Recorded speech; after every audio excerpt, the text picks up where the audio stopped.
Hey everybody, welcome back to the Squares of the Round Table podcast. It has been a great weekend. I hope you had a good one too. My name is Mike Boyle and with me is Jeff Stein. Hello! And my cohort, my pal, Jivan Ivan Rivera. Hey, how we all doing out there? And yes, we do got quite a bit to talk about today in this edition of the Squares of the Round Table. So, Mike, tell us where we can go from here. Right, well, we can go. First, we'll talk about where we've been. Oh, okay. All right, my buddy Ivan and I, we've been together a long time. We've known each other quite a while, and I've helped him meet some of my friends, and now they've become mutual friends. And so, he and I drove around last week. We went to Kokomo, Indiana. That was a great time. Then we went over to near Cleveland to go see a friend of mine, dear friend of mine I've known just about as long as Ivan. And we had a great time. It was just fantastic. It was nice to get away. Nice little road trip. Yeah. Yeah, that's right. I mean, being able to just go ahead and stretch out and just do as the Romans do, as they would say, and taking in all of the luxuries that were afforded us at the places that we were at, and just to be in the great company of all the people that we were in, and of course to see all the things that we got to see. And so what did you get to see? Oh, okay. Well, you're talking to people who love their toys and who love their records and who love to have themselves a good bite to eat. So, yeah, we got to see quite a few things on our road trip. Want to go ahead and start with you, Mike, about that one little toy store in Kokomo. Yeah, it's kokomotoys.com. It's like one of the largest toy stores, not chain, but it's like a collectible toy store, like action figures mostly. Of course, the Funko Pops is a big part of that. But anyway, kokomotoys.com is a pretty cool, awesome place. It's in downtown Kokomo. It's on Sycamore Street, which is what they call their Geek Street, where they have a big record store and a big comic book store right there. And the big toy stores are, it's a big attraction. And it's really fun to be in there. Really fun. It's wonderful to see so many things. Well, like what? What kind of stuff they got? Collectible action figures such as G.I. Joe, Star Wars, He-Man, Turtles, Transformers. What else? They think Vitruvian Hacks is one of theirs. It's like some of their stuff is exclusive to the Kokomo Toy Store. They had a lot of them. And just loose-bagged figures, not just sealed ones. Marvel Legends, older 90s X-Men stuff. It was super fun to look at, and all the box stuff from the 80s. It's like seeing all the old play sets, like Snake Mountain, and like the G.I. Joe Defiant. That's a cool thing to look at. So, yeah, it was super cool. And most of it was behind glass, obviously the expensive collectible stuff. Some of the stuff up front, like one of the things is like the G.I. Joe flag. That thing is huge. And they had a boxed one. They also had a loose one out in the storefront. And that's cool. That's just to look at. I didn't buy a whole lot there. A couple of things I'd seen. What'd you buy? Yeah, what'd you get? I had people over the week saying, "What'd you get?" So I'm like, just a couple of Mint G1 Transformers. I was looking at one GoBot. Okay. And it was cool. Hold on a second. For those who are listening who have no clue what you just said, what is a G1 Transformer? For all they know, that means that they don't have you don't have electricity anymore. Now, G1 means Generation 1, like the old stuff from the 80s.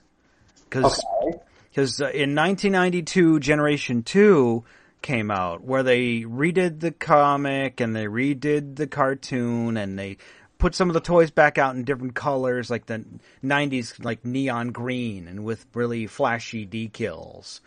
Oh, God. So yeah, G1 meaning early stuff, like original, like back when they came out in 84, 85. That's G1. Okay. A couple little cars. One little helicopter guy from Beast Machines called Obsidian. I own an army of those. I like to troop build that. It's like how people like to troop build like Stormtroopers or Cobra soldiers from their G.I. Joe. I collect these little green helicopters. And I got a couple things, like there's a discount chain right across the street from our motel. I stopped in there and I got a good deal on one of the larger figures. I don't know if one of my friends is all like, "Oh, could you give me one?" I was like, I might keep this. No, it's a good deal. So, okay, he's a good friend of mine. We'll see. If I happen to decide to sell it, I'll get it to him. And then next door, there was a record store where, of course, my buddy Ivan, now that's his game. Okay, and as I walked inside this store, which had its own, let's just say it had its own character about it, but, looking amongst the records, the 45s, that's my forte at this point, and shuffling through all of those wonderful 45s, managed to find a few nice little nugs amongst the dross and some things that I was able to upgrade for better condition things that are in my collection. Like? Well, I found a few Chess silver top piece records in the collection, which those are early 1950s Chess 45s, which the configuration of the label is the earliest configuration, which basically the bottom half of the label is blue with silver lettering, and the top is silver with blue lettering with the word chess in the center of the top of the label, followed by chess pieces on each side. All of the earliest chess records sported this look from 1950 all the way to 1957. So, okay. and the recording that I got, which I thought I had a rare version of a particular title, but then after further research... What is the particular title? Wow, you're talking around everything. Tell me what you got. I am telling you what I got. Not really. Yes, I am. He found a chess side. He's asking what the title is. Right. Yeah. Oh, okay. It's called "I'll Be Spinning" by Johnny and Joe, which is the third release from the duo. Their first big hit record, came out in 1956, called "Over the Mountain and Across the Sea," which was a huge, at first local hit, and then later became a national hit. And the record company called J&S, which released the local hit, went and leased the side to Chess Records, which they distributed nationally. Now, not every record that is released locally makes a release nationally. And in many cases, a bigger label will take the local recording and put it out on a national front. Whereas in this case, the original of "I'll Be Spinning" by Johnny and Joe is worth a whole lot more money than the nationally released side, which, although you get it at a premium, it's not nearly as valuable as, say, the national release. A lot of local records, when you buy them, and in many cases, a lot of these records are released through smaller companies or independent companies. And if the radio stations and the jukeboxes back in the day made a dent in sales, then a larger company would step in and say, hey, that's a hit record. That could be something bigger for you guys. Can we buy the master from you or lease the master from you so we can put it out on our imprint, and we'll be able to distribute it across the United States, whereas you guys can only do it like maybe in the Midwest, or for example. Are there any difference between the two recordings? As far as sonically, no. Okay, it's just the label change. Just the label changes from the local label to the national label. So a label can make the difference between a $15 record and a $2,000 record? Absolutely. To the right collector, I suppose. Wow. Well, to the right collector, yes. To an enthusiast, somebody who wants to complete a collection or wants to venture into the first generation pressing of a particular record. Because sometimes, not in every case, but in some cases, what will happen is if they cannot obtain the master from the local label, then what they'll do is they'll try to get the artist to recut the side on the national label, which then, naturally, the nuances kind of change a little bit. They try to stay as close to the original as they possibly can. But, of course, nothing ever stays quite the same between the two worlds when you do this particular method. Case in point, a song called Every Beat of My Heart, okay, by Gladys Knight and the Pips. A lot of people know who Gladys Knight and the Pips are. Well, in this case, they made a record for a very tiny label called Huntum Records. Okay. So it started making some noise. Then VJ came in and said, hey, that's a great record. Huntum said, well, we'll lease you the master. So then VJ, on a more national release distribution, made the record happen. But then on the East Coast, Fury Records stepped in and said, hey, we really like that song, but VJ wasn't about to give up the master.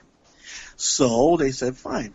So they went to Huntum, bought out the group's contracts, had the group come to New York and record for Bobby Robinson's Fire Records, which then that broke out even bigger than the VJ release. And the Huntum release just kind of disappeared into the ether. So there's another case in point where now if you find the Huntum 45, that also is worth huge money. What about the Gathering 45? VJ, not so much, but then, Fires are kind of a dime a dozen. Okay. And instead of taking in, the food chains, we went to this one place called Louis' Coney Island for dinner there in Kokomo. And I had myself a Coney Island hot dog. Yeah, you did. Now, for those who don't know, Coney Island hot dog is a Nathan's dog, where they have their own brand. And they add a meat sauce, chopped onions, and mustard. And it was pretty good. It was really good. Did we have two? No, I had one. I think you had two. I had two, yeah. And a bowl of chili. Right. And fried pickles. Fried pickles. Now, that was a surprise. Yeah, it was good. It was fun. I never had a fried Wait. I'm still confused. There was a meat sauce. Yeah. Was it made from real meat? Yes. Yes. Ooh. Kind of like chili without the beans. Oh. Here, I'm thinking ground up human beings or something weird, or I don't know. No, it was beef. Yeah, I think it was cow beef. You hope it was cow beef. We don't know. Yeah, we don't know what's in the hot dog, but we can tell you this. Yeah, we know what's in the hot dog. We don't know what's in it. But anyway, it was good. Yeah, so instead we can go to Chili's any day. Let's try the local stuff. Never ask what's inside an encased sausage. You just don't want to know. No, ignorance is bliss in that regard. Yes, indeed. Unless, of course, you go to Vienna, which Vienna hot dogs, they have a really great product. No, we're not talking about the product. I'm talking about you don't ever really want to see how they make the product. That's right. Oh, no. You don't. Well, like most food, you don't want to see how most of it is processed or made or any of that, for that matter. It's better not knowing. That's right. Kind of how I stopped eating lamb chops is I had a friend that walked up to me in the middle of eating one and went, bah. And I went, I hate you. After that, it was all over as they decided to sit there and insist on telling me about the cute little lamb that they had killed for my dinner. And I'm like, I'll never be able to eat one of these again. Well, okay, well then you would have to say the same thing for gyros. Stop. And, or you could go ahead and talk about veal, which, Stop. Stop. Did I go on? Stop ruining my food. But our food porn ain't over yet. No, not Friday, when we hooked up with Matt, we got normal chain pizza. And then Friday, he took us for lunch. I want to know what abnormal chain pizza is, though. It's the Hut. Oh, Pizza the Hut? Yeah. Oh. Yep, Pizza the Hut. Well. It was good Pizza the Hut with the breadsticks and the garlic crust. Yeah, extra garlic crust, man. There was garlic everywhere on that thing. Man, are you kidding? Yeah. It It was So good then for lunch on... I'm going to be honest with you. For what it is, I like Pizza Hut's product. I mean, living in Chicago, yeah, there's a million other pizza places that I'm going to go before I go to Pizza Hut. But Pizza Hut's product is actually not a bad product. It's a good pizza. It's just that, you know, when you live in Chicago, it's like, and you've got access to Lou Malnati's or Giordano's or Gino's or Connie's. Yeah. Or a lot of these different places, you know, those someplace like Pizza Hut goes down the list. But you know, sometimes when you want pizza but you can't afford it, or you want cheap, yeah, then Pizza Hut's a good thing.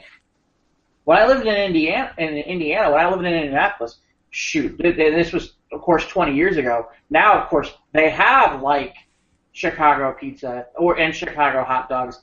Back then, though, otherwise you'd have to drive all the way up to Maryville, which is like almost a 3-hour ride. You know, back then, Pizza Hut was what I lived on because they lived like a Chicago-style pizza, and it's like, oh, thank God, there's something here.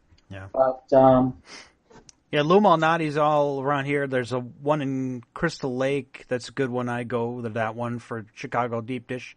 But usually around here, my go-to is Little Caesars. Yeah, well, it's cheap. I mean, that's... Yeah, it's cheap, hot and ready. Crazy bread. Love the crazy bread. Well, you know, honestly, Lou Mal's is the original Lou Mal's is probably about 10 minutes from where I'm at, and it's funny. I was there Saturday with people, so it's always great. It really is. Yeah, I like that buttery crust.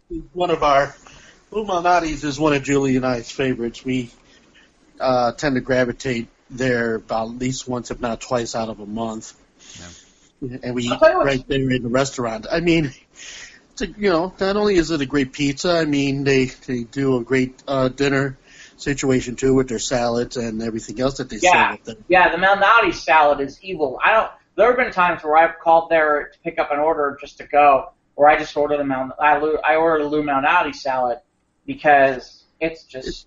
It's great. I mean, I don't even need the pizza. It's just that good. Well, yeah, it stands on its own merit. Yeah, absolutely. Yeah, Lou Malnati salad, which, you know, is I think it's like it's olives and gorgonzola and like prosciutto bacon bits, and they put it in a dressing and something. It's really pretty good. It's real nice. They do have a house dressing there that's really, really exceptional. Yeah, absolutely. But anyway, I digress. I didn't mean to like go off topic. No, it's fine. I mean, we're talking pizza, and that's where we went. So hashtag food porn. Yeah, I'm so hungry now. So after we had our pizza. Wait, so Ivan, what's the name of the record store you were at? What else did you get? Oh, okay. We're stepping back a bit. You were still in Kokomo before we got to see Matt. Okay, hold on. I'll get the stack. He's getting a stack of records. He's getting a stack of records. Yeah. Nothing says making it work like walking away from the microphone at that exact moment. But it was a good trip and lots of fun collectibles. Of course, seeing your friends is most important, obviously.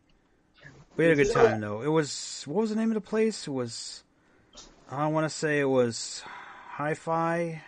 I forget the name of the place. What? I mean, it was a place to find the records, but it didn't really make a big impression on me. Not like the second store that we went, the Blue Arrow. Yeah, the Blue Arrow after we got into Euclid, which is like a suburb of Cleveland. Uh-huh. But it's close enough to Cleveland. That's where we found a good record store for Ivan. That was cool. No offense. I'm close enough to Cleveland now, thank you.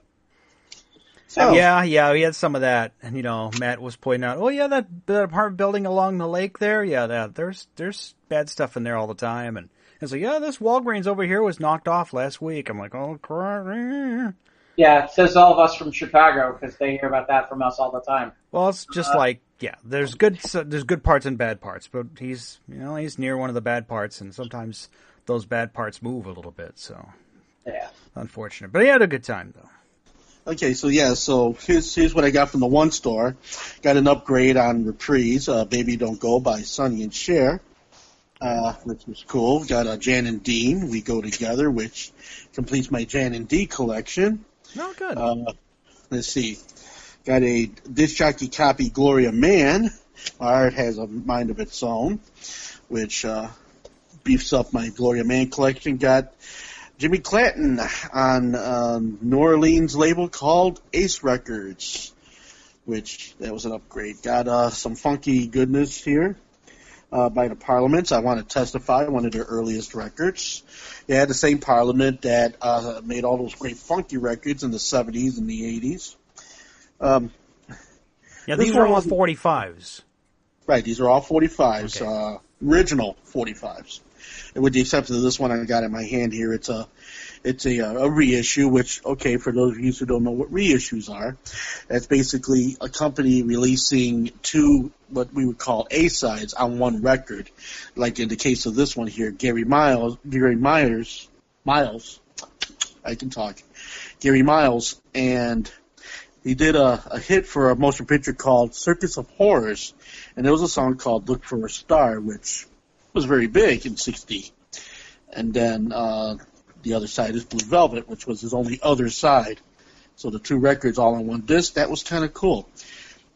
Now, we're going ahead into the other record store I went to, which is Blue Arrow. This is what I got from them. And I got the First Moments 45 called Don't Take Your Love From Me from '63, big Northern Soul, as they call it, hit record, on an original label before Atlantic distributed this one. This is the actual local label hit, which really made for happy. Then got an Echo record by Tony Mera, Ramblin', Oregon Side. Jimmy McGriff, I Got a Woman, beautiful New York Sioux record. Chess record got Don't Be Afraid to Love, which was featured in the motion picture Go Johnny Go by Harvey Fuqua of the Moonglows. Original 45. Original DJ copy of George Peters. I looked around and I found you. Great Northern Soul side there. One of the cornball ones I ended up getting was the majorettes called White Levi's. It sounded a lot like Itsy Bitsy Teeny Weeny Yellow Polka Dot Bikini.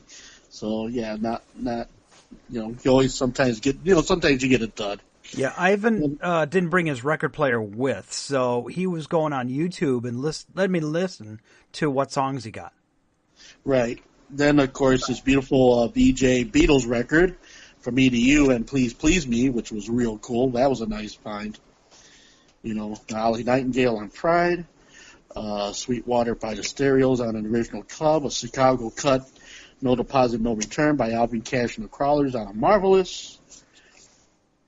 Beautiful Cleftones doo-wop record, one that I have never seen in the wild up until I went to Blue Arrow. And I like your style of making love, which was really good. No offense, Ivan, I don't know about your style of making love, and I'm not all that interested.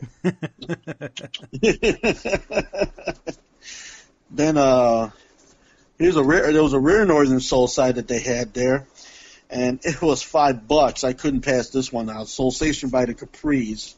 I've seen copies of that go for upwards of $50.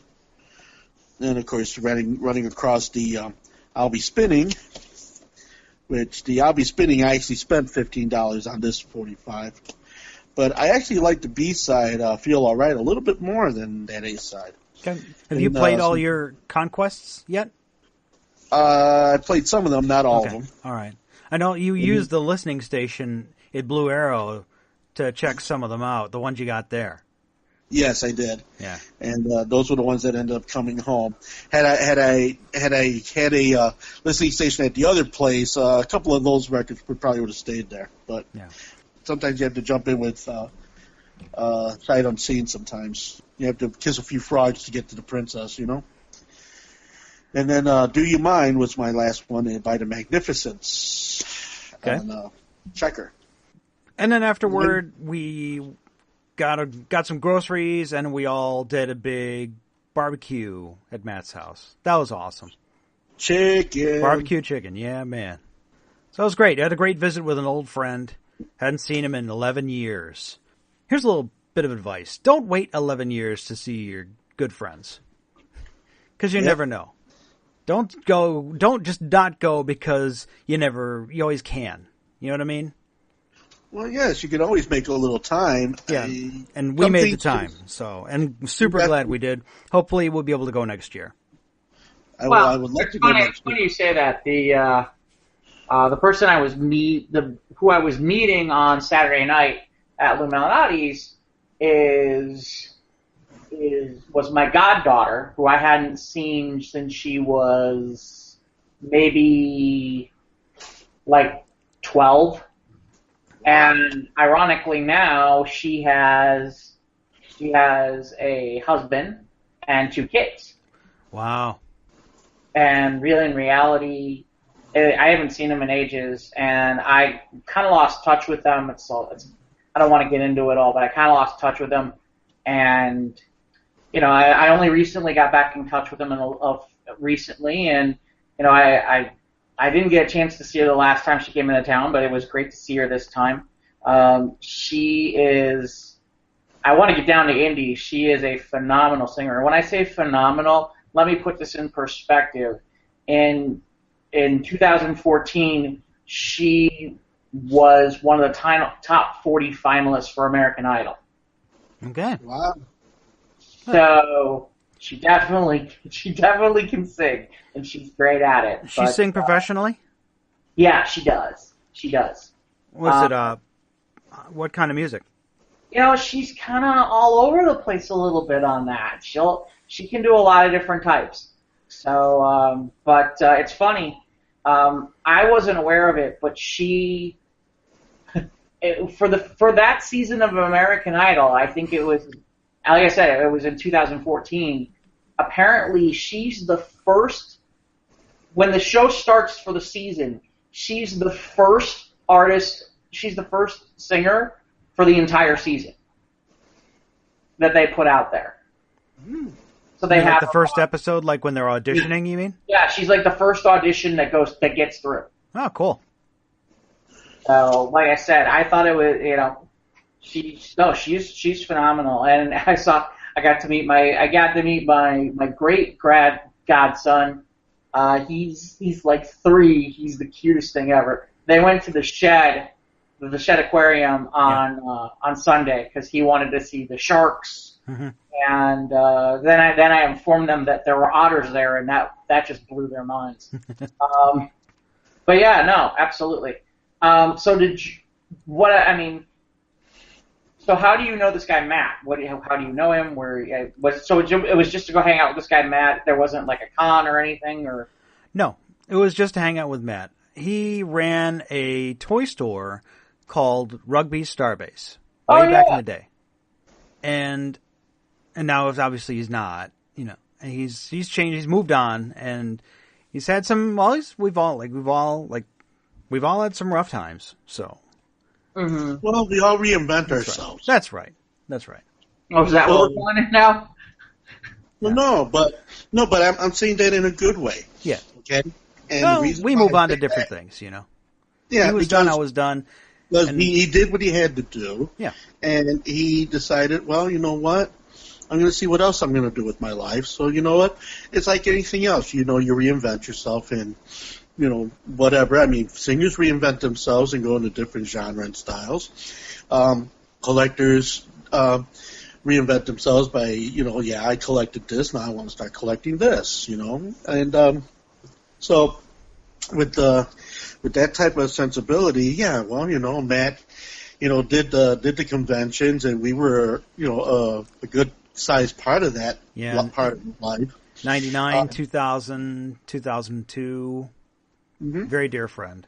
So, and then had some barbecue chicken, and then we had an impromptu game session. His daughter's boyfriend had Talisman from... Yeah, sure. Good game. That was awesome! That was a great time. It was fun. Hold on. My first time. For people who aren't aware, who aren't as well versed in gaming, Talisman's an old school game. It's very it's kind of D&D-ish for a board game. Yeah. You kind of go on different quests, and your objective is to eventually get what is essentially the talisman. That's basically the best way I can put it. Yeah. I don't want to get into a whole... And, oh, by the way, depending on which version you're dealing with, you have to fight the dragon at the top. But I don't know if that's what you had to do or not. No, with 4th edition, it was just the Crown of Command at the top. Oh, you had an old... Oh, so you have a newer version. Yeah, it was 4th edition. Yeah, it wasn't the original stuff.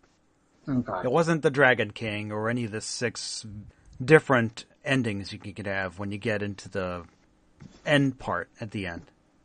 I was amazed that I made it on the inside for my first time. Ivan got further than I did.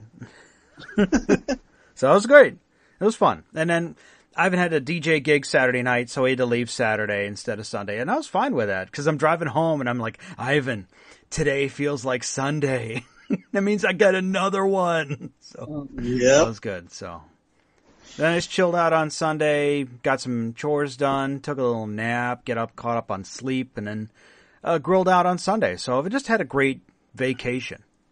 Yeah, I stepped into the DJ's booth over at Cafe Mustache. That's my usual residency that I do on Saturday night. And I brought out some 12-inchers that... Hey. For those of you who don't know what a 12-incher is, that is a long plane, 45 or 33 1/3 that has one, maybe 2, sometimes 3 or 4 tracks on it. It's especially used for those who are in the DJing community, for scratchers and hip hoppers and people in that particular genre. So I brought out Prodigy. I brought out Alicia Keys with Catherine Cole. I mean, I brought out some Diddy. I brought out Romance and Love from Rent, which was released on that format. And I did an entirely different thing that I hadn't done in like 30 years. And that was to actually do some high-energy rave dance music within the framework of my set. I was rather proud of myself that I still had the wherewithal to actually keep it all together. Also, those were part of the records that I got from Cincinnati, but the rest of them were in my collection already. So I put the two worlds together and came up with a unique set of music changes within the framework of my set Saturday night, to which I looked out and the floor was never empty. I was rather proud of myself, really, to have done that, and it, made for happy. It was the 8th anniversary of Cafe Mustache. They celebrated their hallmark on Saturday, which was really cool. Got to stay out all the way till 3 a.m. and got home about 4 after a few celebratory shots and waiting to get paid, which I got paid exceptionally well, which we're real happy about that too. Yay!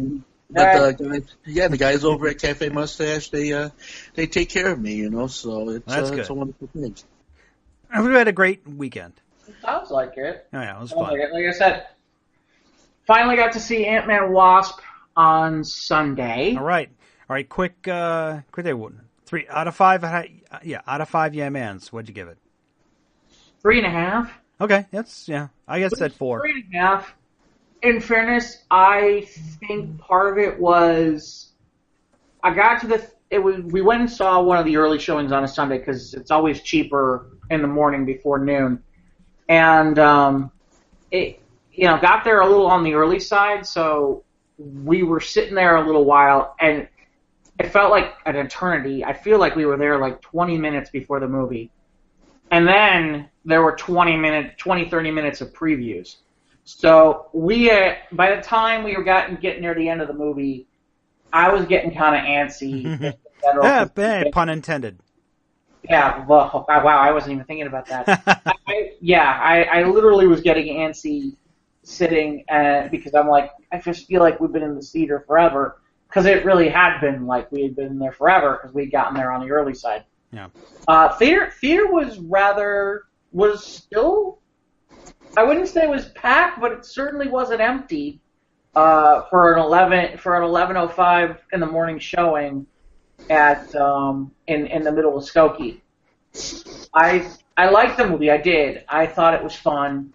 If you're looking for if you're looking for more of what you saw from some of the other Marvel movies, you're not going to get that. It definitely felt very much like the previous Ant-Man movie, which made it funny. I love the guy. I love the Lewis character. I think the Lewis character is the funniest thing ever. I love when he goes through his whole spiel. Yeah, I always enjoy that stuff.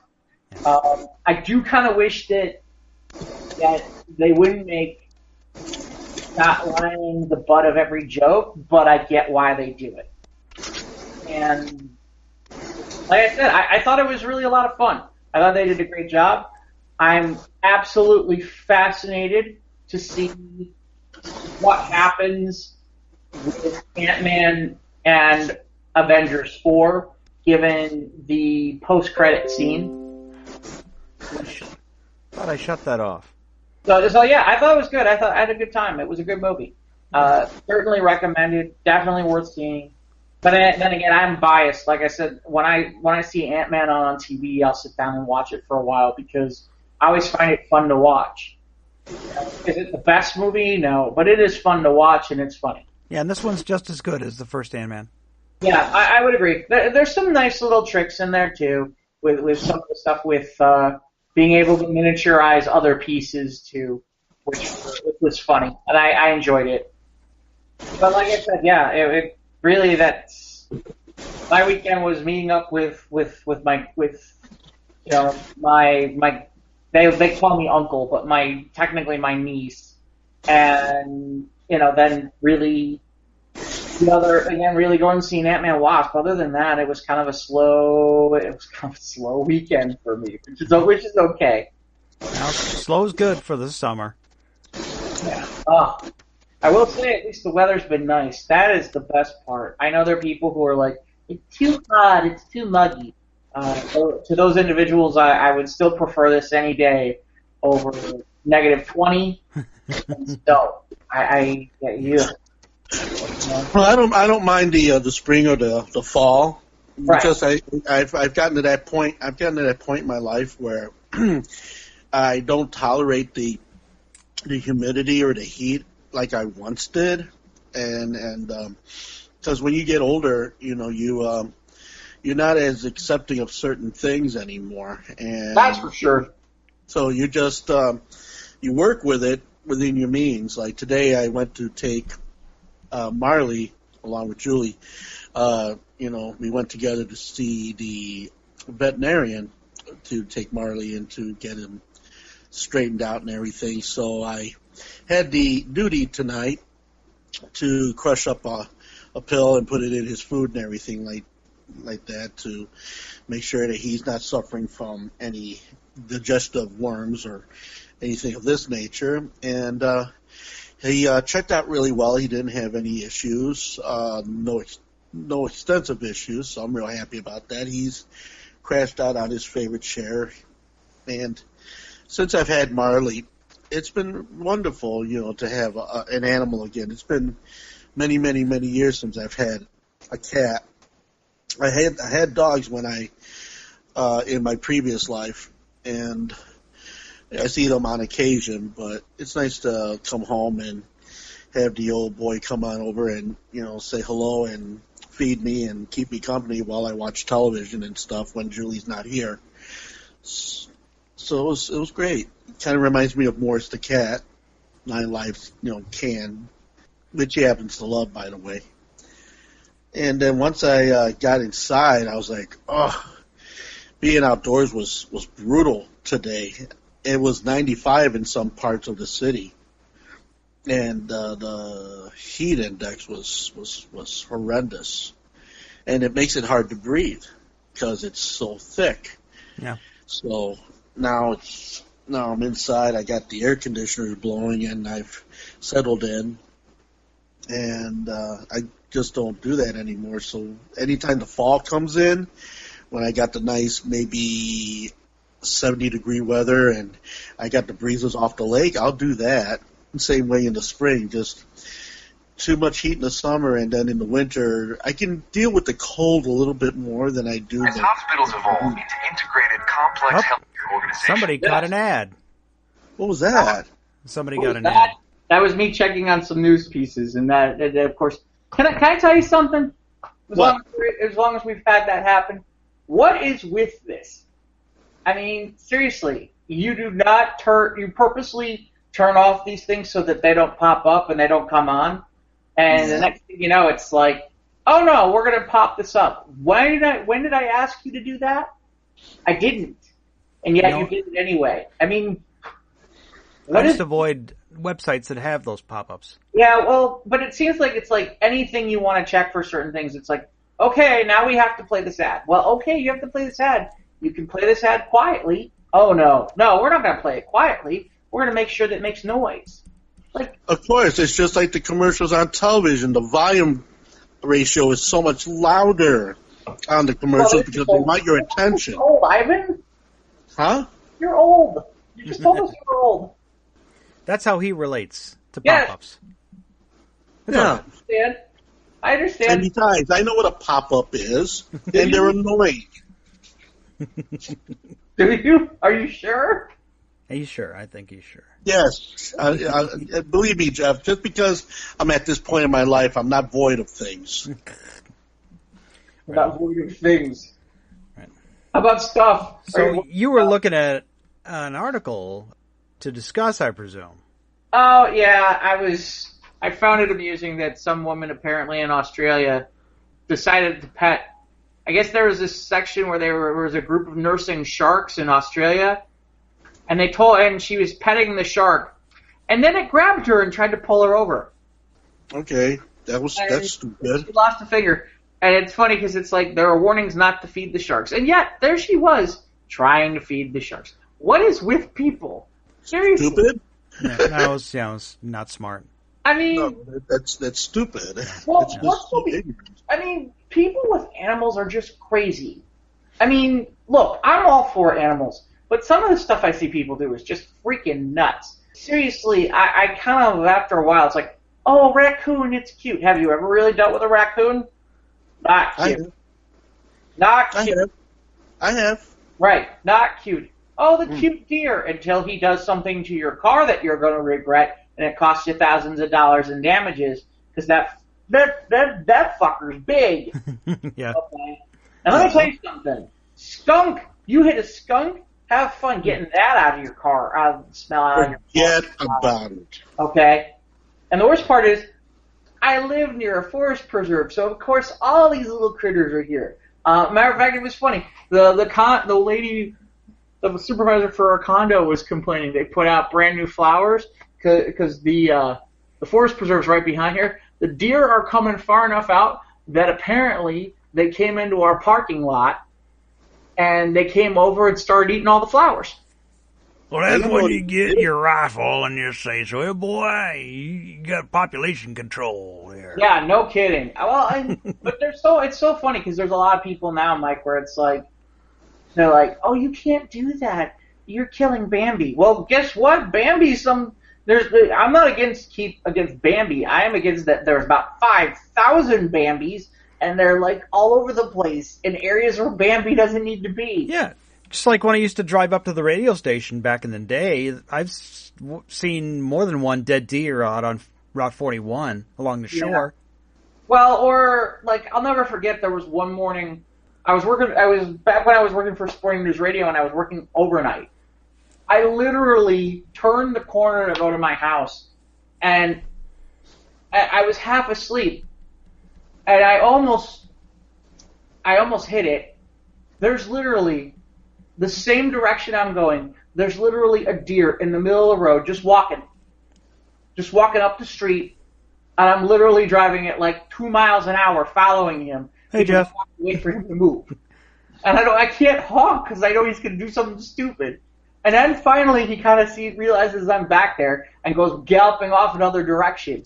But literally, it's like I'm half asleep. All I want to do is go home and sleep some more, because when you work overnight in radio, it's like I need to get back to my crypt. I need to get back to the crypt. The daylight is out. I must not be here. Sunlight! Sunlight! Ah! Yeah. Were any of you guys interested in seeing that Hotel Transylvania 3? I wasn't planning on it. I wasn't planning on it, but I heard I heard it did well in the box office. I heard people were all over it. Yeah. Or at least kids. It sounds like we are all a little bit rocked out, if you know what I mean. Yeah, this skyscraper is kind of toppled. Well, yeah, really. Well, it's right after. I mean, I feel like we just got a Rock movie. Didn't Rampage just come out? Yeah, now it's just out on DVD, isn't it? Like next week or something? So, yeah, I mean, there's just a lot of... And we had Jumanji, and then we had, like, San Andreas, like, not in less than a year or so. Is San Andreas... Well, and then you had the Fast and Furious movie, too. What is it, Fast 8? We're at Fast 8 now, right? Or something? 8 or 9, I don't know. I mean, they're fun, but it's like, okay. After a while, you're like, okay. Dwayne's a better actor than this, man. He's got to find better work. You know, let me ask you a silly question, though. If somebody's sitting there waving $20 million or $30 million at you to do a movie, are you really going to sit there and say no? That depends on your integrity. Well, there's a lot of things I'd do for $30 million. Yeah, exactly. Yeah. You know, I understand about your integrity, Ivan, but if, like as we've said, well, okay. Let me go ahead and address this. All right. All right. Address this. Address the forum. That is the squares, the round table, Ivan. If I was an actor and I made my fair share of great movies and my fair share of clunkers, now it would depend on where I am at that point in my career. Do I risk taking $20 or $30 million and take a shit at the box office and then never get hired for anything for a few years? Or do I go ahead and, if I'm at the top of my game, and take that $20 and $30 million maybe, and risk it if the movie doesn't hold up, which will also put me in that category of, well, they put all that money and it still turned out to be a piece of shit. And usually when a movie is bad and they blame, the many things that make up a movie, whether it's writing or the actors and everything, what happens many times is that it's, made into crap as a whole, which then, without blaming any of the elements together, they lump everything together in the movie. It was a shitty movie, so what happens? There was shitty writing, there were shitty actors, there were shitty props, shitty GCI, whatever, whatever. But, see, and then they'd also have to keep in mind, you got actors that, that they live on the whole, thing as far as making movies that they're familiar with, okay? Tom Cruise and Mission Impossible. Oh, jeez. Mission Impossible. Okay, thank you. But how many Mission Impossibles will it take for people to realize that it doesn't get any better? I mean, well, how many times, Tom Cruise, you're going to go ahead and still making these movies without doing more and more damage? Yeah, I don't know, man. He might be doing $20 and $30 million for the movie, but is he advancing his career anywhere? Or is he going to become the guy that, oh, yeah, you made 4 and 5 fucked up Mission Impossible movies that nobody cared to watch? Well, but hold a second. But apparently people did care to watch them because obviously they're making money on them. He's still making them. Well, yeah, but I'm saying that, but do you want to hold on to such a reputation after to go into a new franchise? Wait, hold on, Ivan. Hold on a second. Let me take this a different direction then. So you're saying you're not interested in seeing Tom Cruise, because of this, you're not interested in seeing Tom Cruise in Top Gun 2? Not really. Really? Really. Not really. See, I don't agree with you. I'm very interested in seeing the... because, there was a Top Gun 1. Who cares? Okay, well, there's your first problem. If you have a problem, if you're sitting there saying Top Gun 1, who cares, then you're not a Tom Cruise fan. Well, Ivan's not a child of the 80s. Right. Well, okay, so there's your problem right there. There's your problem. I got a problem because I saw Top Gun. It was a great movie, and it stands on its own merit. Yeah. Now, should I have to sit back for a Top Gun 2, especially since Tom Cruise has been in a bunch of middle-of-the-road Mission Impossible movies? I mean, what makes me think that after watching all those Mission Impossible movies, that Top Gun 2 is not going to be another thing? How could you even make that thought process? And I want to get back to you on your thing about The Rock, because I'm telling you, I feel like you're off base. I really feel like you're off base on this one. But I want to see something first about Tom Cruise, just because I'm curious. Let me pull up Tom Cruise IMDb. I'm curious to see. Okay. And now I'm getting my 3D PP board. Right. I can sit there and take a look at this real. Okay, so Phineas Jeff Woofy. You're the greatest. Okay, so let's put this in perspective. Okay. All right. When do you feel the last Mission Impossible? Because there's a Mission Impossible movie coming out now. When was the last one, Ivan? Huh? When was the last one before that? What? I remember seeing Tom Cruise go into a record store, and his mission came off on a rare copy of allegedly a rare copy of a phonograph. That's not what I'm asking you. Because I'll tell you right now, okay? Since 2011, Trendy. there was Mission Impossible Ghost Protocol. That was 2011. And 2015 was Mission Impossible Rogue Nation. And now we're getting another Mission Impossible. So really, Rogue Nation was the last movie I saw. And I just kept thinking, trendy. Well, okay. So let me dissuade what you just said. Okay, because in 2000... I would rather see The Kingsman before I saw Mission Impossible. Well, but we're not talking about Kingsman. We're talking about Tom Cruise. Right, and I'm talking about The Kingsman, and I'm talking about that's what I would have rather watched in place of Rogue Nation, because I thought the whole thing was just trendy.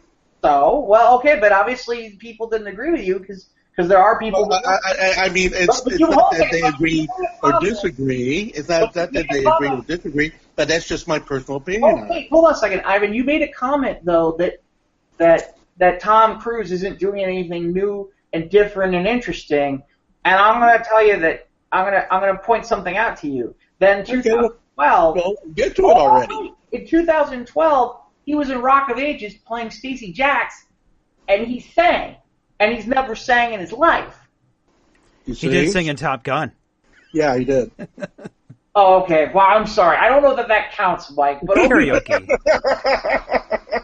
Okay, and in the meantime, while you're sitting there saying about Mission Impossible, he's had 2 successful Jack Reacher movies on top of it. Yeah, the only thing. Well, that's what I'm saying. That's what I'm saying. No, what are you? He took the money. He took the money. And he had 2 good movies. Great. What I'm saying is, now you're making a choice to take $20 or $30 million.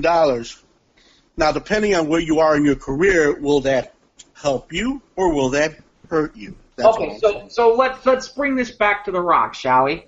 Okay, which is where we started this. Yeah. Right. Okay. Looking at The Rock, here's what's going on with The Rock. Okay, and... It's a pet rock. Well, okay, Dwayne Johnson, however you want to put it. No, it's okay. It's a rock. Yes, you had... And let's start from... We'll start with 2017. So you've got The Fate of the Furious, which was a Fast and Furious movie, which obviously did well. Then you had Baywatch. That was a mess. Even The Rock admits that one was a mess. Then he did... Apparently in 2017 he was doing some sort of short. He did some sort of TV series with something called Lifeline. I don't know what that is. Ballers is current. I mean, Ballers is HBO. He's still doing a whole bunch of stuff with that. And then so basically actually really in reality his 2017 was phenomenal, because even with Baywatch you had Fast and the Furious. And you had Jumanji. So 2018 you had Rampage and you have Skyscraper, and it looks like 2019 He's got 4 movies coming out in 2019. What? He's got he's working on 4 movies for 2019. Wow. He's got something called Fighting with My Family. That is, and actually he's not in that. He's producing that. That's the movie with Paige from the WWE. And then Jungle Cruise with Disney in 2019. Oh, the Hobbs and Shaw, which is in pre-production, which is the spin-off with what's this guy? The guy from the Transporter movies. Jason Statham? Yeah. So it's The Rock and Jason Statham's characters, and they're in pre-production now. They're in pre-production for Jumanji 2. Of course. Okay. But the irony to me is I don't think The Rock's ever going to have a problem for 2 reasons, Ivan, which is 1, he's got his own production company at this point. 2, he's working with he's working with the right companies. Universal is he's working with Universal, he's working with Disney, he did MOA. So that helps too. Moana, yeah. He's working with Warner Brothers. He's not working with one major studio. He's working with quite a few of them on different projects. And the other part is, at the end of the day, I hate to say this, Ivan, at any point in time where he's going to have a problem, he could show up in a WWE ring tomorrow, and Vince McMahon would be very, very happy to have him. You bet. He'll sell every stadium out. Yeah, he would sell. You sell a lot of seats. Yeah. Now, if you put Tom Cruise in that very same situation, would he do the same thing? Well, Tom Cruise obviously is not going to fit in Dwayne "The Rock" Johnson's wrestling suit, Ivan. Jeez. Yeah. Okay. You can't go there. You're talking about... Find a very good tailor. Yeah. And by the way, Tom Cruise would have to, grow a foot. Yeah, he's isn't he 4'3" or something? Yeah, Tom Cruise is really short, Ivan. Yeah. Anyway. So yeah, The Rock is, and don't forget, as The Rock is becoming more popular, these movies are making more and more money overseas. Yeah, that too. We keep forgetting that a lot of these movies, look at Jurassic World, huge international success. Well, and the funny part is, it's funny. We sit there and we talk about, Rampage and Skyscraper, for The Rock. But the truth is, he came off at a phenomenal 2017, really, even with a clunker in Baywatch. So, you put from 2017 to 2018, he put out 1, 2, 3, 4, 5 films, and of the 5, two of them were huge box office hits. Yeah. If you're going to make that percentage, then yeah, you can make some clunkers. Right. Not to mention, by the way, Mike, just so you're aware, San Andreas did not come. San Andreas was 2015. And by the way, apparently there's a second one being worked on. Okay. Why? And then the other thing is that The Rock has been inked by Warner Brothers to play Black Adam. We're not sure when there's a Black Adam movie or if he's going to be in Suicide Squad 2. Oh, I'm sorry. And most of all, and I see no dates on this, but apparently he's supposed to play Jack Burton in the remake of Big Trouble in Little China. That might be interesting. He's got a charisma about him. So yeah, that could be good. Yeah, but Kurt Russell in that movie might be a kind of a hard act to follow. Well, The Rock would put his own spin on it. Yeah. I don't expect it to be exactly the same. I hope they'll do something. If anything, it would be interesting if somehow it was a continuation. That would be interesting. Now, would be something. I think that would be a real different way to go with it. Is if it was a continuation of. That's a situation where I would plunk my money down and say, yeah, let's see where they take this now. Yeah. Speaking of things to plunk your money down on, and unless you have tickets, you're not getting in. The San Diego Comic-Con is this weekend.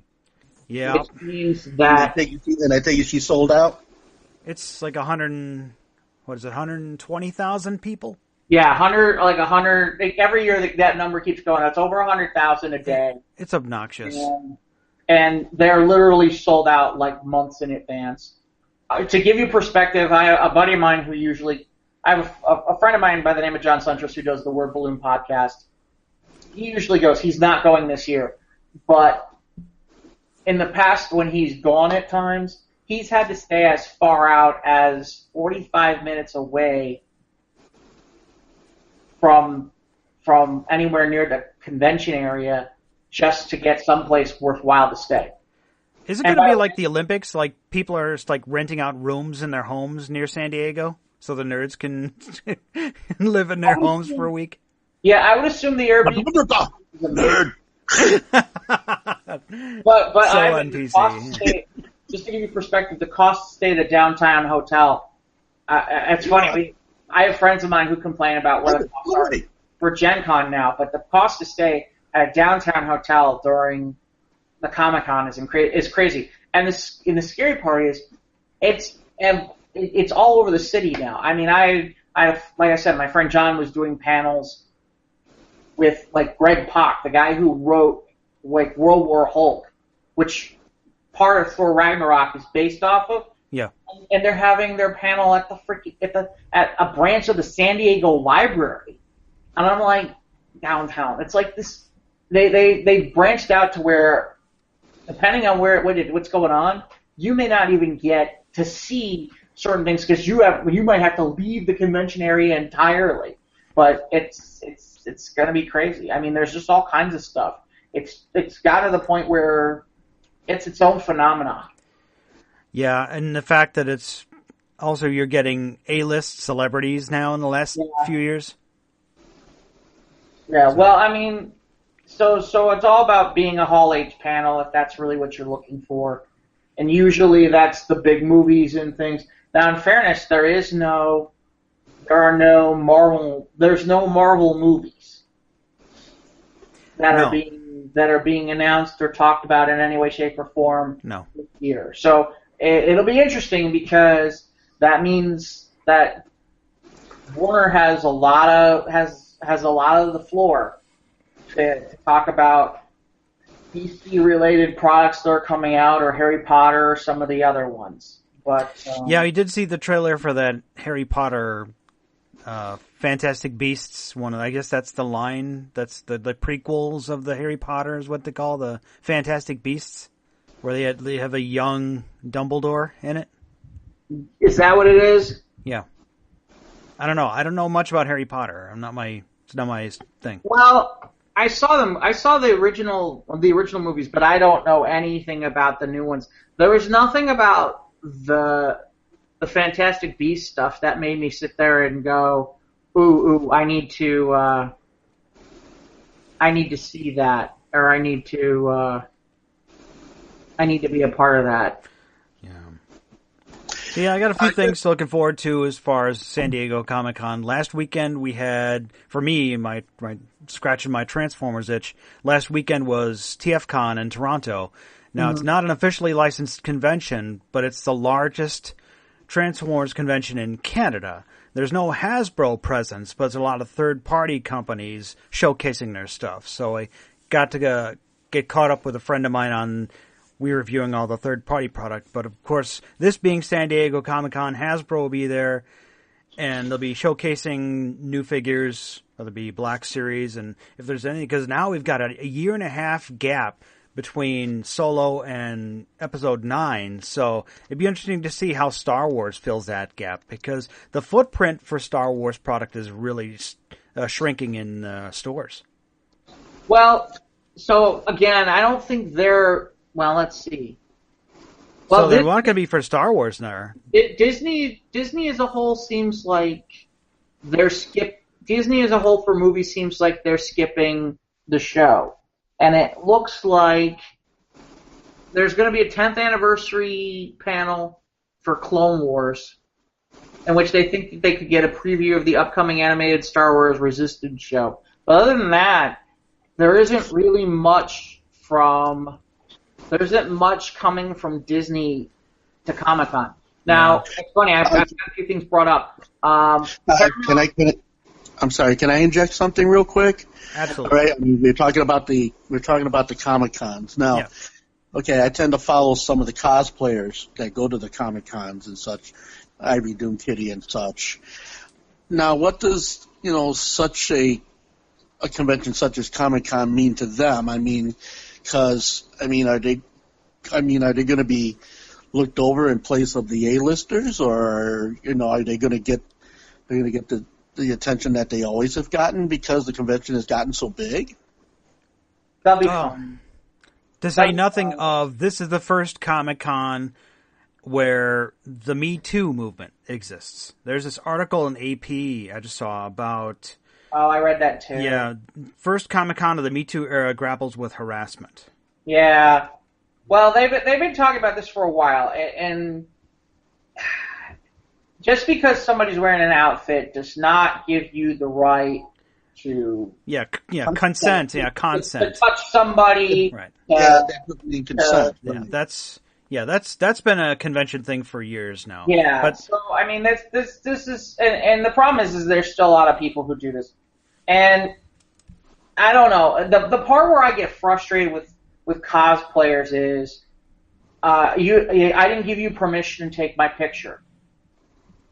Okay, but you're walking around or standing around making a spectacle of yourself in a public place. Yes, I feel like it's okay that if I take your picture. Should I probably ask you about it first? Yes, I probably should. But at the same time, you shouldn't be shocked that people are shooting pictures of you when you're wearing your outfit and you're out someplace which is considered a public area. Now, I agree, you got to be careful about the guys who are shooting stuff that are blouse down shots and all that stuff. Yeah, the pervs and jerks, and they just ruin it for everybody. That some of them are cool with them and some of them are not, and you never know who is who. So, but it's a very difficult thing to try to police that type of a situation. Right, but to your point, Ivan, San Diego, they'll be fine. If anything, they're all probably the ones that you're mentioning, the ones who are the bigger name ones. They all have promotional deals and whatnot to be in San Diego. Yeah. They'll be just fine. Right. Because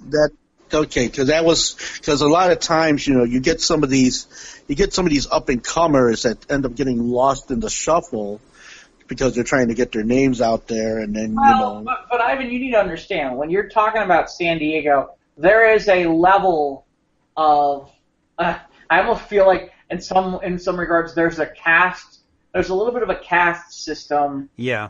Some of this, and really in reality, in some ways, the convention. And in fairness, I haven't been, but I only know from people who I've talked to and people who've been there.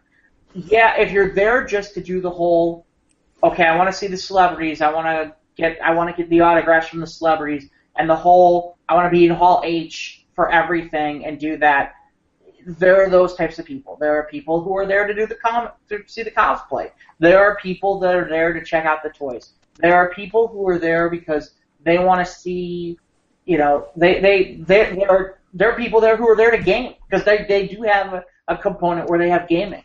It's that large. It's that big. So there's basically, as a whole, there's something for everybody. There's a lot there for everybody, unless you want to buy a sword. Right. Unless you want to buy a real sword. You can't do that in San Diego. No. Didn't they used to have that at Gen Con? Buying a sword? Buying weapons? I think they still have it at Gen Con, but I know there was a huge incident in San Diego, and I don't remember all the details, but that's the reason why they don't sell, I don't know if it's all weapons or if it's just swords, but they stopped selling weapons in San Diego. Oh yeah, like there's cosplay that sometimes require real-looking guns but...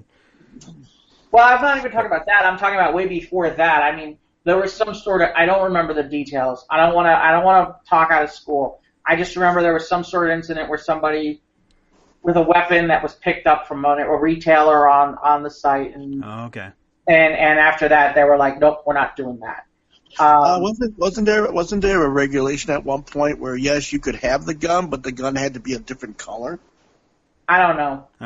I can't answer those questions, but I gotta be honest with you. That's the one issue that I have with cosplayers. Actually, I have multiple issues with cosplayers.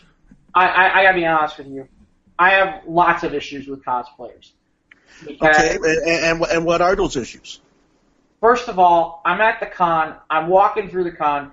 I'm trying to get where I'm trying to get.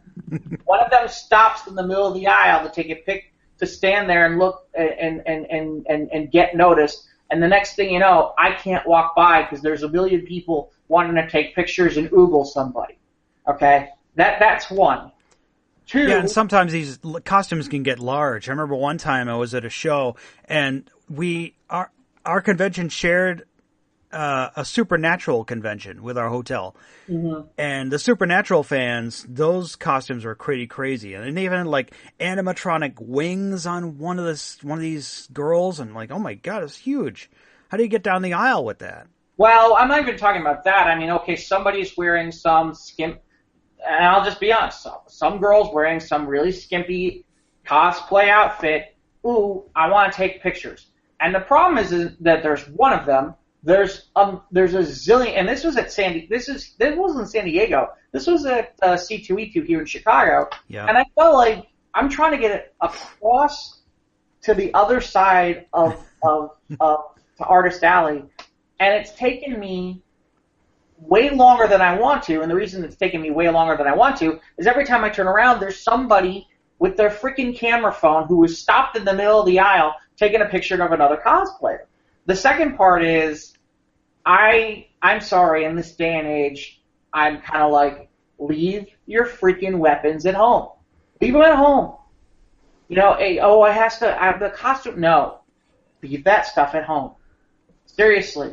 In this day and age, no. I'm sorry. I don't agree with you. And I said this, too, about all the people who want to show, and this goes double, not really, quadruple for the people who want to show up at movie theaters with all this stuff.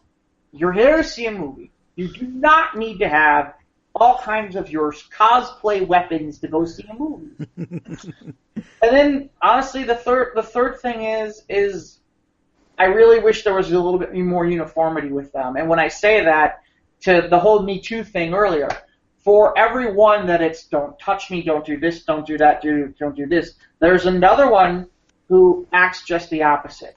And so as a result, I think that that's where this whole culture has started with, you know, I mean, I know that there's people who are like, we're trying to put the word out there about being hands off. But at the same time, some of this culture is still being perpetrated by some of the cosplayers themselves. By bad apples. That's the problem. Yeah. Okay, well, here's my thought on this, okay? Do you feel that there should be some kind of code of conduct in place when it comes to the cosplayers? Like, okay, I know you're a cosplayer, and I know, you know, I know what your outfit looks like and everything like this, but we have rules, okay? And we want the rules to be uniform. Yeah, you could take all the pictures you want and everything, but you need to let us know. You know, you are known that as far as the hands off, for you, the hands off are for everybody. See, the problem is I don't think they go along with that, because you're at a point now where there are people who, if let's say they're walking through an area and they're trying to get some other place and they're stopped for a second and somebody sees them and somebody takes a picture. I understand that point. Yeah, I get that. No, but at that point, that individual will sit there and walk over to them and go, you owe me money for my picture. And there's a part of me where I get it, and there's another part of me where you're in a public place and you're wearing this costume, and for you to, and I don't know where the line is with that, but to me, I think there are enough of them who will fight that battle that I don't know that you get the kind of code of conduct that you're thinking of. And really, in reality, I'm not sure that you're going to get it anyway. Okay, well, here's my thought. All right, let's just say that I'm cosplaying a character. Ivan, okay? What would be your cosplay? Your ultimate cosplay? What is this? Okay, why did I step in this? As much money as you needed to make the cosplay of your life. I mean, the most awesomest cosplay. I'm just going to say costume. I don't like the cosplay. Huh? Well, so, Ivan, what would you be? What would you dress up as? Oh my goodness, I don't know. If I had all the means to have a costume. Yeah, what character? Or anything. Okay. I'm giving this a bit of thought. All right, you give it some thought. Mine would be probably a Klingon. Like a decent, like either TNG, DS9, full regalia Klingon. Maybe like General Martok. He's badass. What about you, Jeff? If you were to cosplay, what would it be? Do I have to? Yes. Yeah. Come on, play along. You get as much money as you want. Look, I'm telling you, I'm not a fan of this stuff. I am not a big fan of the cosplay thing. Just put on a blue T-shirt. You're Reed Richards.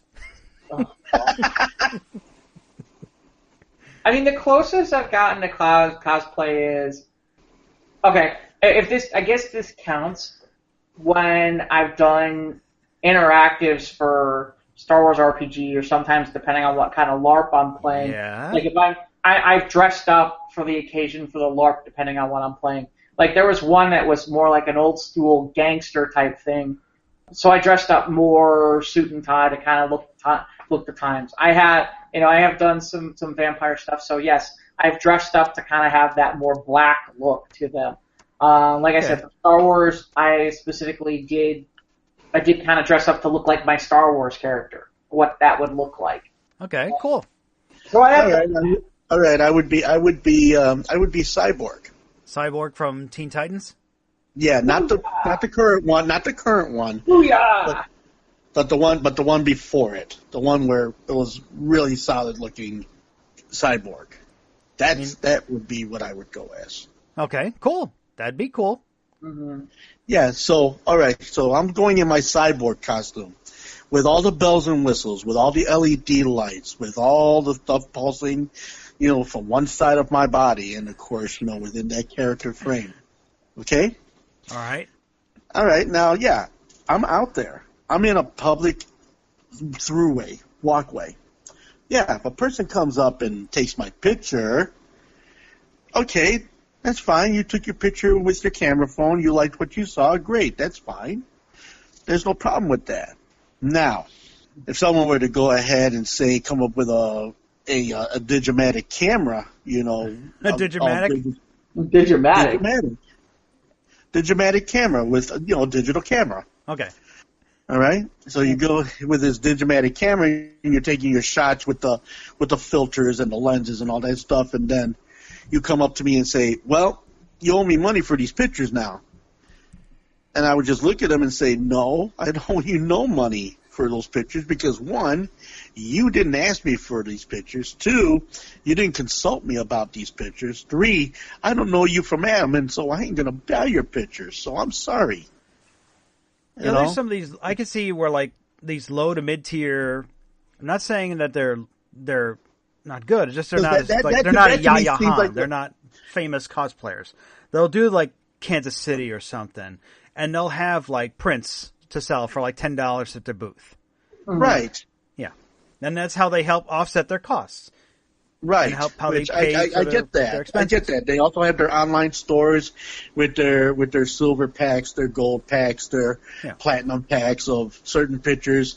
And the more money you spend on them, the more racy they get. I get it. But, to have somebody come up to me and try to exploit money out of me because they took pictures of me in my costume seems wrong to me. Okay? Not only that, here's the third part of that. I'm walking down. All of a sudden, I got a gaggle of girls walking up to me. All of a sudden, they want to surround themselves around me, put their hands in their, wherever, about me and everything, and yell selfie without consulting me first. I would also be a little put off at that because it's like, excuse me, it all goes back to the consent thing. Okay? Rather it be a public walkway or wherever I'm at. I mean, it's all about respect in the end, when you talk about these types of things. Now, do people adhere to this thing? More times not than do. But that's just how that's how it's gotten in this day and age of this whole thing. And then if people are yelling, well, me too this and me too that, but until you adhere to a same set of standardized rules, Either you want them around you or you don't want them around you. I think that should be established well within that type of that mindset or that rule set. Well, I don't know. It's weird because I'll give you an example. I don't remember this being, or I shouldn't say this. I can't be positive about this, but I'm throwing it out there. Like, when I go to cons, there's what's known as the 501. And I don't know if both of you are aware of what that is. The 501st Legion of the Star Wars. Yeah, it is. Wow. So every one of those individuals, it's a volunteer group, and everyone is a stormtrooper. And let me tell you something. When you're at a big con, like I've never been to San Diego when they do it, but I've been to Gen Con when the 501 decides it's time to march. And that is crazy because they will take up the whole hallway, and there got to be at least, I don't know, maybe 200-300 easy. Ooh, that may change. Either a Klingon or a biker scout. Yeah, biker scouts I thought have the coolest. But I don't recall any of them ever having these kinds of problems with, this you can or can't take my picture. There isn't a problem. So I mean, I think a lot of this stems from you've got these costumes that are a lot more, how do I say, are risque. Revealing. Yeah, they're very revealing. And I hate to say it, you've got a lot of guys and a lot of geeks, and you got a lot of guys who geeks or nerds who, honestly, women, I don't know. I mean, there's the whole joke from the Big Bang Theory about good, I should get laid soon. We're going to Comic-Con. Yeah, right. Dream on, buddy. There's always Comic-Con. So I mean, that kind of mentality is out there, and it's out there for Gen Con too. I've heard and seen stories along those lines too about what happens at Gen Con stays at Gen Con. But yeah, I don't know. Like I said, but there are some interesting things. I pulled them up, Mike. Really, Marvel. The only thing Marvel really going to be there is the Sony stuff. The animated Into the Spider-Verse is having a panel. Yep. And Venom is having a panel. Yep. And then so that's Sony.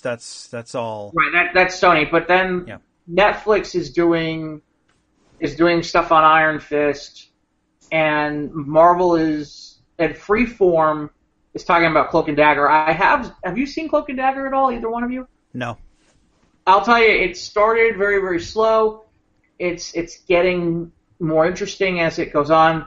I don't know though that I'll go to season 2 on it because there's just certain aspects where it's like this moves too slowly, and it's not getting where I want to be. How many episodes in do you gotta just say quit? Is it 2, 3, 4? How many episodes do you quit? If I hadn't DVR'd a whole bunch of them, I probably would have quit after the first or second one. But you just soldier on. I kind of watched just in general because I was like, all right, I'll take a look at this, and I was about to quit on 4, and that's when it got interesting. See, okay. And that's when it started to look like it might get interesting. But I don't know that there's enough here to make me sit there and go, yeah, I want to stick around for season. They're going to have to really impress me to stick around for season 2. And that's too bad, because Cloak and Dagger are interesting characters. But they're Freeform is more geared towards millennials and younger. But at the same time, this in some ways, Cloak and Dagger reminds me of the Netflix shows where it's like, could we move any slower? Could we move any slower? Could we slow this down any further? DC and Warner Brothers. Yeah, DC is dropping the trailer for Aquaman. Right, Aquaman. It sounds like we'll see some stuff for Wonder Woman 1984 and Shazam. And then you mentioned Fantastic Beasts. And then it looks like there's going to be something about a Godzilla film called Godzilla King of Monsters. I do not believe that is the King Kong versus Godzilla movie. 20th Century Fox is going to be showing about Predator. I guess there's a panel for the new Star Trek Discovery, which should be interesting. They fired a whole lot of people who were involved in the production and writing. Yeah, for season 2. Yeah.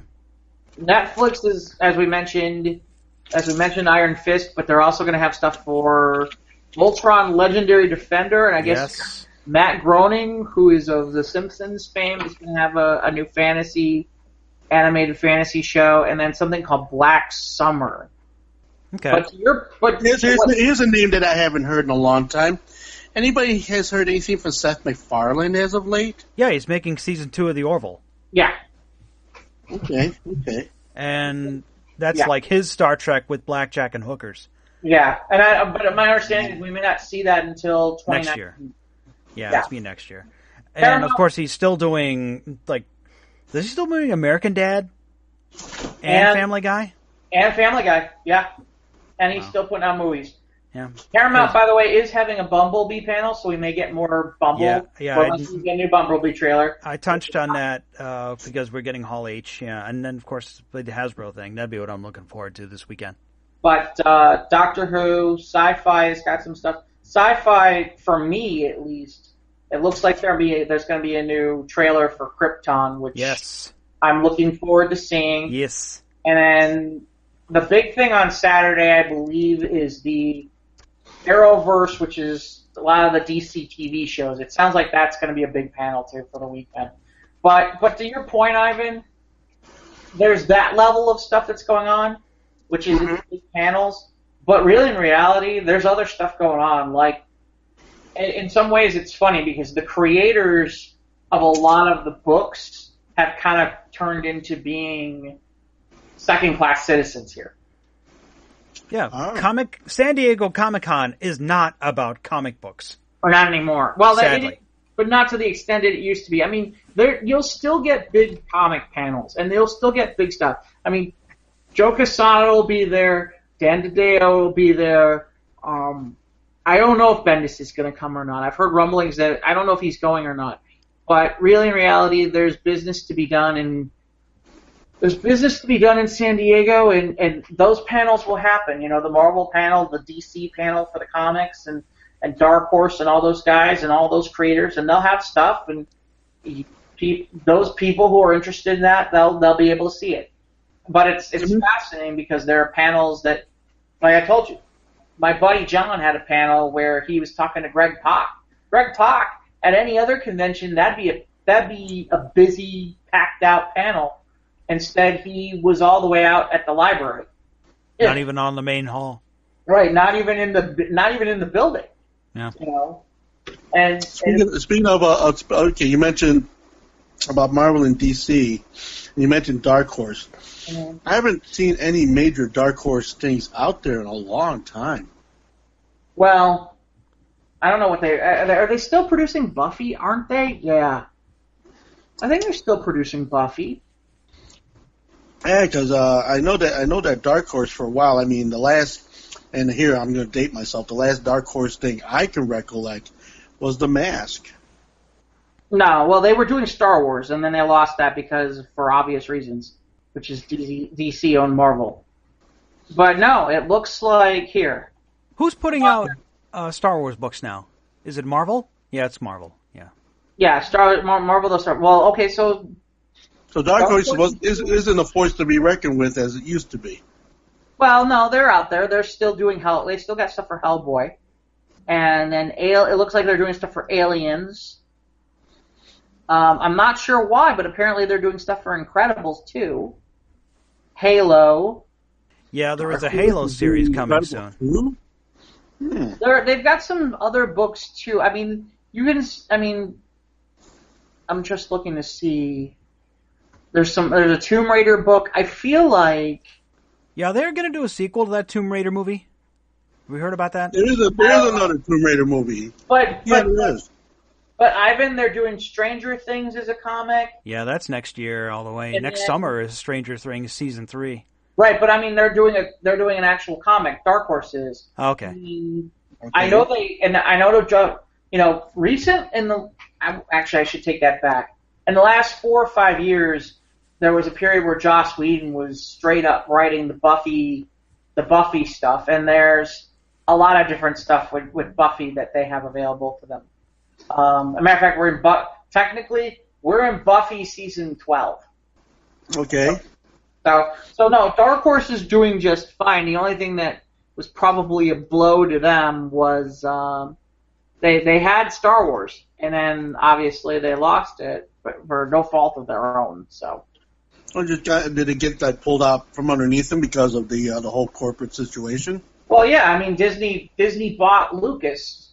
You're certainly gonna. Do you really? At that point, it was a no-brainer to bring them technically back to Marvel. Because Marvel had them originally. Marvel had them all the way back in the day when they first started doing Star Wars comics, and then they moved to Dark Horse with it. But now that Lucasfilm is a Disney creation, and so is Marvel, yeah, you're, it just brought it back full circle then. At this point. Right, and really in reality, I have read some of the new material from Marvel. It's pretty good. They've got there's some good material out there with what they have. I'm still, in fairness though, I'm still not a big fan of the comics, with the exception of Crimson Empire and Dark Empire. I liked both of those, but a lot of the comics, I just don't, for some strange reason, I just don't feel it. I'm just not big on on reading Star Wars in comics for some strange reason. I'll read some of the books, but no, I don't know. By the way, if you're not going to San Diego and you're in the Chicago area, and I've sent this to both you, Ivan, and Mike, the local comic book store in our area, which is owned by Art and Franco, a.k.a. the guys from Oh Yeah Comics, who also did the Tiny Titans, they're doing a Not at San Diego mini-con, and it's from 11 to 4. I did see that. It's from 11 to 4. It'll be downtown Skokie on the 22nd, and they're going to have a bunch of different stuff that's going to be available, and you can check that out if you go to Facebook and you go to Oh Yeah Comics Skokie. You can check out what's going to happen, what's going on. But yeah, strongly, I don't know if I'll make it out, but strongly recommend to those who who are having the San Diego withdrawal and aren't going to make it out there this year. No, I'm going. I'll be there at Skokie. Well, yeah, okay. Maybe I'll try to get over there and meet up with you then. Yeah, we'll get some lunch or something. Yeah, that absolutely. Annie's Pancake House is not far from there, so there's always that. But if we can find parking, if not, there are other places nearby. But, all right, cool. But yeah, we'll have to figure out a time. But yeah, so San Diego, there'll be a lot of news over the weekend. There'll be geek-related news coming out from San Diego. And we will be touching on a lot of that. Of course, what's important to us, what we like, we'll discuss here. Right, and it's funny you said that, Ivan, because if there is anything major out of the comic book panels, it'll come out. It'll trump. Okay. Especially considering the fact that it depends on who the creators are. Like Brian Bendis, who did a panel, was huge. I don't know that there was but I don't know if it was a Hall H panel. Guys like that, I don't know if they get Hall H as much as they should, even the big names. But I don't know if Kevin Smith's doing another panel this year or not. I have no idea. I haven't checked to see. I think he'll be there. He's sponsoring. I think IMDb is sponsoring it, but he's promoting his series he tried put out called Hollyweed. Yeah. Oh, I saw rushes for that. I'm sorry, Ivan. What? What was that? You had some food in your mouth. What'd you say? I saw rushes for that. Okay. I wonder when I could check to see. I'm curious what the story is with Clerks 3. Because I know that they were doing stuff with that. But wasn't that a while ago with Clerks 3? I mean, that was Clerks 2. Clerks 2. No, he's going to do Jane Silent Bob reboot. Is it a Jane Silent Bob? Is that what it is? Yeah, that's what he's planning to do. Yeah. So yeah, we'll have all kinds of San Diego Comic-Con recap here for you next week. Ivan, what do you got going on this weekend? Let's see. This weekend is the 22nd, right? Yeah. Doing any gigs in the city? No, I don't think I have anything going on this weekend, no. Okay, I thought usually your Friday or Saturday you might be spinning at a club. I'm spinning at a club on Wednesday. I'm doing Okay. I'm doing the Logan Arcade out of the Satchel series. That's where I go ahead and I fill the box and I pull out whatever stops that are going to happen from 9 to 1:45 a.m. 2410 West Fullerton in Chicago, Logan Arcade. Free pinball in the front, drink specials in the bar, and I think we even have Killer Queen for free. All right. Good tunes. Yeah, trying to make some good tunes. I'll probably stream that night on Facebook. So if you, or for those of you who are on my page or know of where to find it, yeah, I'll be streaming live from Logan Arcade. Probably play the tunes I mentioned tonight on the show, plus a whole satchel full of other wonderful things. And also on August 5th, I will be doing a thing called the Layback Wayback Lounge, also at Logan Arcade, from 1 p.m. to 5 p.m., where I'll be venturing into the chilly, jazzier sounds of music. Like your Mel Tormes and your Frank Sinatras, your Dean Martins, more like along that line of music. But I'm also thinking of doing a Layback Wayback Lounge in September, first week in September, and I think I'm going to feature a bunch of great soulful and R&B slow sounds for that session, which that'll be a special session that I will have for that particular day, the first Sunday of September. All right, great. Cool, man. By the way, gentlemen, just in case, it is National Hot Dog Week. Yes. It is indeed National Hot Dog Week, which, by the way, did you like the Coney Island dog? I know this goes all the way back to the beginning. Yeah. I got it with no mustard. No mustard. I don't like mustard. I got it with the meat sauce and the chopped onions. That was fine. Okay. I got it with no onions, but I did have the mustard, and I liked it. I had two of them. I'll never forget one time I was watching Conan, and Conan had a guy... Wait, Conan? You mean Conan O'Brien. Not Conan the Barbarian. Conan O'Brien. I wanted the hot dog. I prayed to no Crom. ketchup. Give me no the relish. You took my father's hot dog. Oh, you take my father's hot dog. Speaking of no ketchup, did you catch the signage? Yeah, we saw it on the way home Saturday. Yeah. Yeah, for those who aren't aware, apparently the state of Illinois is testing their signs in the Chicago area, and apparently one of the signs says no texting, no texting, no speeding, no ketchup. Yeah. Yeah, that's all on the way back in. It's like, all right, what are we doing here? Man, can I tell you, of all the stuff that has been divisive and controversial that's out there, you tell people that they're not allowed that putting ketchup on a hot dog is illegal or it's bad news, and people go absolutely nuts. It's like the pineapple on pizza issue. Oh, well, that's different. Well, what's so different about that? It's the same kind of out of the ordinary type of thing that you would put on food. Well, one thing is debase. Well, one thing is okay, because actually they are the same thing. You're debasing the pizza. One guy told me putting pineapple on pizza is like putting jelly on a steak.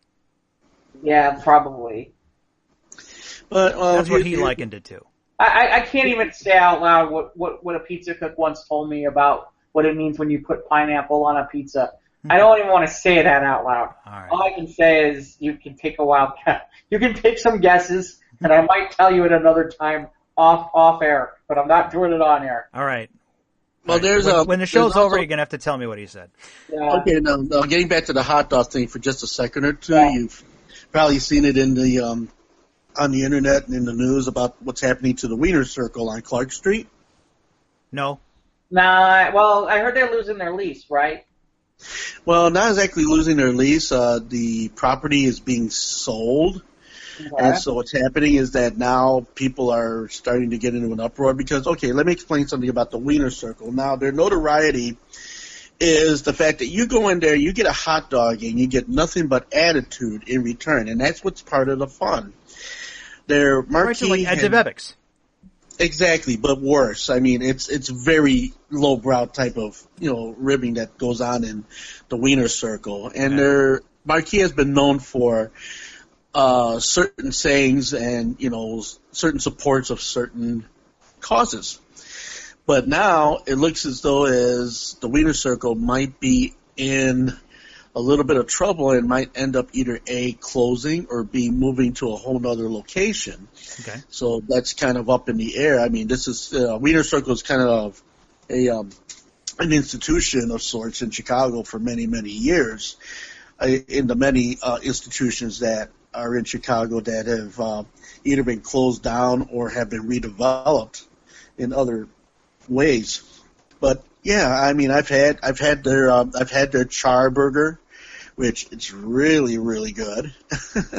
Their hot dogs are good, but you go up there, yeah, I'd like a hot dog. Yeah, well, you can always go outside and stand and beg for pennies to bring back the change, or they'll say something really outlandish just so that way they can get your juices flowing. But yeah, part of the allure is just the way they treat their customers, and the customers love it that they get all this duff with their food, and it's kind of cool.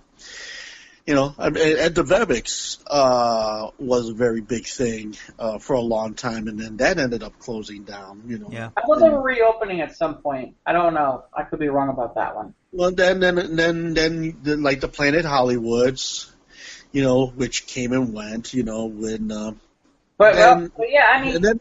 And then my big beef too is when you go ahead and you rename playing fields against product. I'm sorry, it'll always be Comiskey Park. I can't get around to Guaranteed Rate Field. I don't get that. Yeah, it's like out here we got the Rosemont Horizon out by the airport.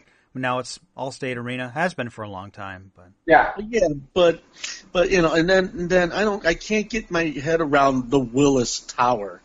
To me, it's always been the Willis Tower anymore. It's not the Willis Tower anymore. Oh, not now. What is it this week? I think it's reverted back to Sears. Willis stopped paying for the rights for the name.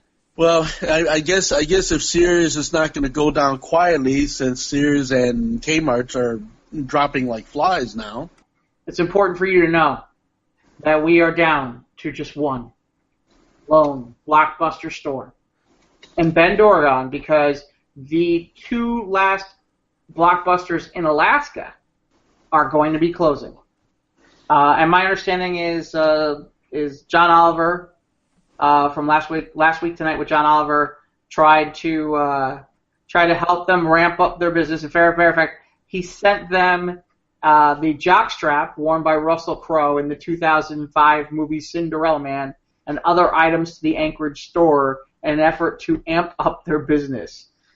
But apparently it was not enough, so those locations are going to be closed. There will be only the one location left in all of North America for Blockbuster, and it is going to be in Bend, Oregon. So I wish them the best of luck in Oregon there. Yeah. You realize at one point they could have bought Netflix? They could have bought Netflix. Wow. That's an oops. And then I guess we can end here. So apparently Paul Ryan, the Speaker of the House from Wisconsin, recently told us a story of something that happened in his hometown, that apparently his car, his Chevy Suburban, has been invaded and immersed by a family of woodchucks.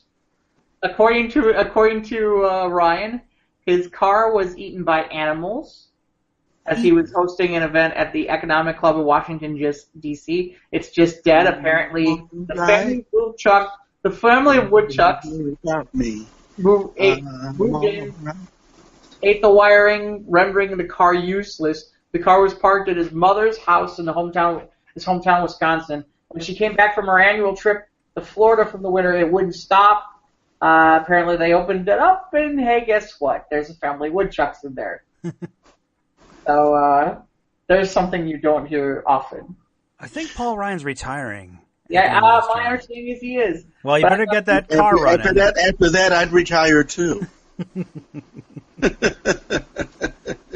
Because if the woodchucks aren't liking on them, okay. Well, hey, they have rights too. They have their constituency of their own. I'm all right. Don't nobody worry about me. That's a gopher, Ivan. That's a gopher. Close enough. Close enough for us. Speaking of close enough, it's time to close it up. So, Mike, tell us about where you find our show. Okay, we are on Twitter and Instagram at SOTRT Podcast. Questions, comments, give us a little email thing. You can do that too. It's SOTRTpodcast at gmail.com. That's the official email for this here little show that we do. And we're also on the Facebooks as well. The Good Book of Face. We like it. Please give us a like. Give us a subscribe. Follow our page. You won't regret it. Honestly. Come on. Give us a try. And we're also on the YouTubes. That's where we're listening to now. And of course, we are also so super, super grateful if you're on the YouTubes listening, please give us a like and a subscribe. We appreciate it. And of course, I will be, and maybe Jeff, we're going to be at not at San Diego Minicon, at Comics in Skokie. That's 7925 Lincoln Avenue in Skokie, Illinois. So yeah, I think I'll meet you out there, and I think we'll hang out. So yeah, I think I might want to try to get out there too. That'd be great. Yeah. So we appreciate it. On behalf of Ivan Rivera. That's me. And Jeff Stein. Yo. And me, Mike Boyle. Thank you so much for listening. We appreciate it. And we'll catch you again next time on the Squares of the Round Table podcast. Take care, everybody. Take care, and we promise not to send you Russell Crowe's jockstrap.